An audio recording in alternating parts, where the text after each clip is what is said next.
क्या है 8 साल पुराना ऑड इवन का कानून? क्या क्या है नई गाइडलाइंस? क्या ऑड इवन के उल्लंघन पर भरना होगा भारी जुर्माना? क्या टू व्हीलर वाहनों को मिल सकेगी 2 दिन के लिए या 1 हफ्ते तक के लिए छूट? क्या इमरजेंसी में गाड़ियों को मिल सकेगी राहत? ये सभी सवाल दिल्ली वासियों के जहन में हैं।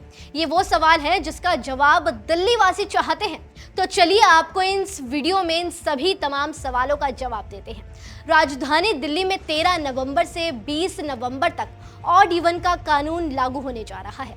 बढ़ते प्रदूषण को रोकने के लिए आम आदमी पार्टी सरकार ने 7 से 8 साल पुराना ऑड इवन फिर से लागू कर दिया है। इसी वजह से ऑड इवन की योजना फिर से एक बार चर्चा में है और इसे लागू भी जल्द किया जाएगा।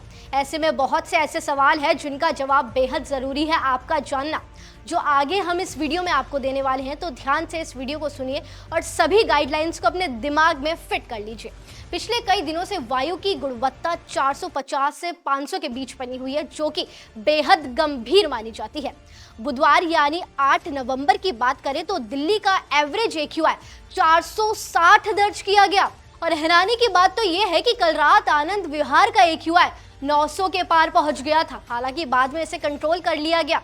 6 नवंबर को आप सरकार ने ऑड इवन फॉर्मूला लागू करने का ऐलान किया था, लेकिन उपराज्यपाल विनय कुमार सक्सेना ने कहा कि ये कुछ नहीं है, बल्कि वायु प्रदूषण से लोगों का ध्यान भटकाने की दिशा में एक बड़ा कदम है।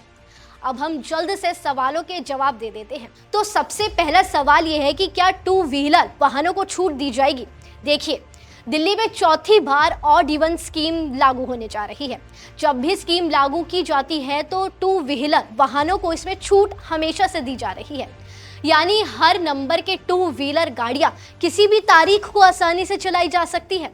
हालांकि इस बार अभी तक दिल्ली सरकार की तरफ से कोई भी ऑफिशियल गाइडलाइंस अभी तक जारी नहीं की गई है, लेकिन आपको बता दें हम इन टू व्हीलर वाहनों की चर्चा इसलिए ज्यादा कर रहे हैं क्योंकि ये वाहन सबसे ज्यादा प्रदूषण करते हैं, लेकिन इन्हें स्कीम में शामिल कभी नहीं किया जाता। एक्सपर्ट्स का मानना है कि ऑड इवन स्कीम को प्रभावी बनाने के लिए जरूरी है कि सभी वाहनों पर इसे लागू किया जाए। दूसरा सबसे बड़ा सवाल ये है कि क्या इमरजेंसी में गाड़ियों को छूट मिलेगी? तो बता दें, एम्बुलेंस, फायर ब्रिगेड, अस्पताल, जेल की गाड़ियां, मेडिकल इमरजेंसी के वाहन और शव ले जाने वाली गाड़ियों को फिलहाल ऑड इवन की योजना से बाहर रखा गया है। अभी तक सरकार की तरफ से कोई भी गाइडलाइंस नहीं दी गई है, पर पिछले साल के मुताबिक देखें तो नेताओं की गाड़ियों को छूट हमेशा से दी जाती है। साथ में CNG, इलेक्ट्रिकल व्हीकल्स और टू व्हीकल्स वाहनों को तो हमेशा से छूट है, तो आप ये दिल्ली की सड़कों पर आसानी से चला सकते हैं। अब बात ऑड इवन की कर लेते हैं। ऑड इवन 13 से 20 नवंबर के बीच लागू होगा। ऐसे में जिन गाड़ियों के नंबर के अंत में 1, 3, 5, 7 या 9 आता है, वो गाड़ियां 13 नवंबर, 15 नवंबर, 17 नवंबर और 19 नवंबर को सड़कों पर आसानी से दौड़ सकेंगी।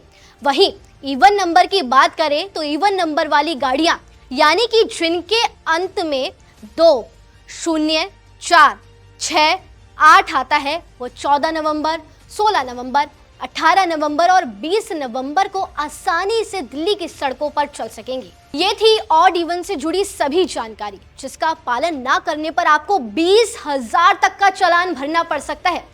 इसलिए अगर आप दिल्ली में 13 से 20 नवंबर के बीच घरों से बाहर निकलना चाहते हैं तो इन गाइडलाइंस का ज़रूर पालन करें। और अंत में जाते जाते अगर हमारी ये जानकारी आपको पसंद आई हो तो हमें कमेंट सेक्शन में अपनी राय बताएं। वीडियो को लाइक ज़रूर करें, अपने दोस्तों के साथ शेयर करें और न्यूज़ बुक के साथ ऐसे ही तमाम खबरों के लिए जुड़े रहिए।